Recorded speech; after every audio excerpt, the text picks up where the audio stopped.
आजकल की मोटरसाइकिलों और कारों में बहुत एफिशिएंट ब्रेकिंग सिस्टम लगे होते हैं। ये सिस्टम इतने एफिशिएंट होते हैं कि आकस्मिक स्थिति में 1 सेकंड के भी बहुत छोटे हिस्से के अंदर ही आपकी गाड़ी को सुरक्षित रूप से रोक देते हैं। जब आप ब्रेक लीवर खींचते हैं तो लीवर के पास स्थित ब्रेक फ्लूइड दबता है। ये फ्लूइड ब्रेक लाइन द्वारा ब्रेक पैड से सीधे जुड़ा हुआ होता है, इसलिए फ्लूइड के दबते ही ब्रेक पैड सक्रिय हो जाते हैं। अभी अभी आपने जिस ब्रेकिंग सिस्टम को देखा उसे पिछले 5 दशकों के शोध और व्यावहारिक अनुभवों के द्वारा विकसित किया गया है। आइए हम सीखते हैं कि इंजीनियरों ने इतना एफिशिएंट ब्रेकिंग सिस्टम को कैसे बनाया, या फिर विशेष रूप से कहें तो हम सीखेंगे कि डिस्क ब्रेक्स के पीछे की रोचक भौतिकी क्या है। आप सोच रहे होंगे कि ब्रेक लीवर पर आपके हाथों द्वारा लगाया गया एक छोटा सा बल भला कैसे मोटरसाइकिल के पहिए को रोकने के लिए काफी होता है। इंजीनियरों ने पास्कल्स लॉ का उपयोग करके इसे बनाया है। जब आप लीवर को घुमाते हैं तो एक छोटा पिस्टन भी घूमता है। पिस्टन में तेल भरा होता है और ये तेल प्रेशराइज्ड होता है। अगर आप ध्यान से देखें तो ये पिस्टन केबल द्वारा एक बड़े पिस्टन से जुड़ा हुआ है।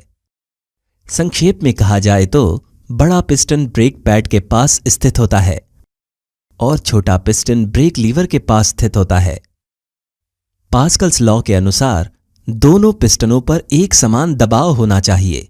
इसका मतलब यह है कि पिस्टनों के क्षेत्रफल में अंतर के कारण लीवर के सिरे पर आपके द्वारा लगाया गया बल ब्रेक पैड के सिरे पर कई गुना बढ़ जाएगा।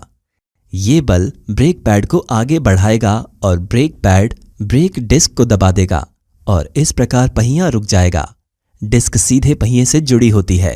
क्षेत्रफल को और अधिक बढ़ाने के लिए ब्रेक पैड के सिरे पर आमतौर पर 2 पिस्टनों का प्रयोग किया जाता है।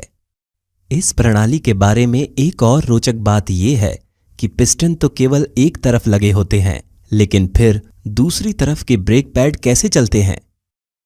ऐसा फ्लोटिंग कैलिपर मैकेनिज्म नाम की एक अत्यंत निपुण प्रणाली के द्वारा संभव हो पाया है।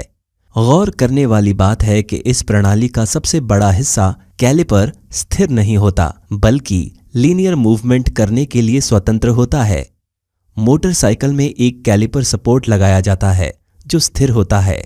आप देख सकते हैं कि कैलिपर कैसे इस स्थिर भाग के साथ गति कर रहा है। इसका मतलब है कि जैसे ही सिलेंडर में दबाव बनता है वैसे ही फ्लोटिंग कैलिपर स्थिर हिस्से की विपरीत दिशा में चलने लगता है। दूसरा ब्रेक शू फ्लोटिंग कैलिपर से सीधे जुड़ा होता है, इसलिए ब्रेक लगाने पर दोनों तरफ एक साथ प्रतिक्रिया होती है।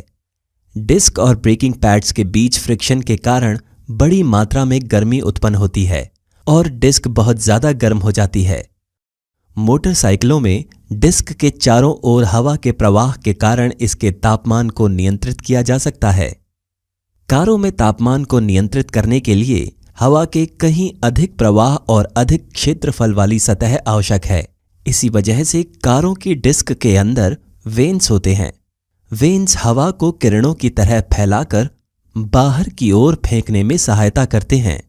डिस्क के चारों ओर बने छिद्र हवा के प्रसार को और बेहतर बनाते हैं।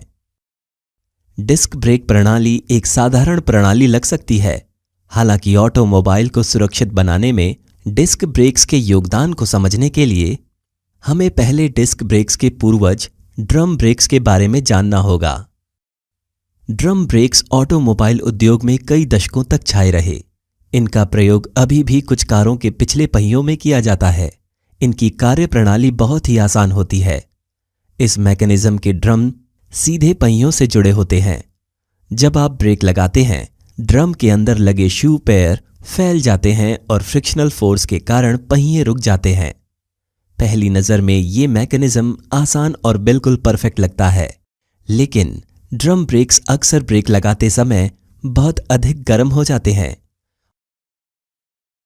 उनके बहुत नजदीक होने के कारण ड्रम ब्रेक्स का तापमान इष्टतम स्तर पर बनाए रखना आसान काम नहीं है।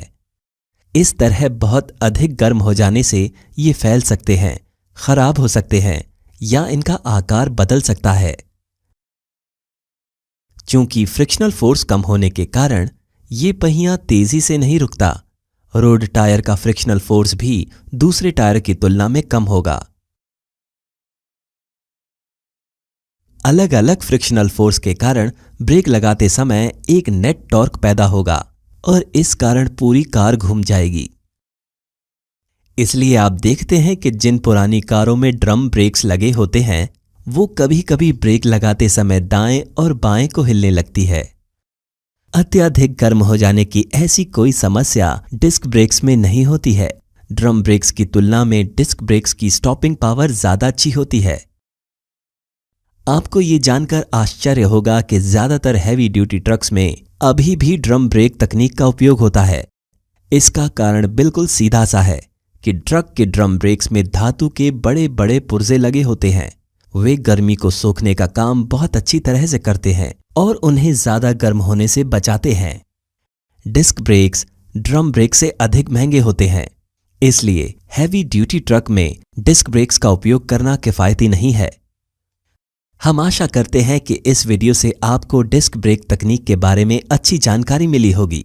वीडियो देखने के लिए आपका धन्यवाद और कृपया अपना सपोर्ट बनाए रखें।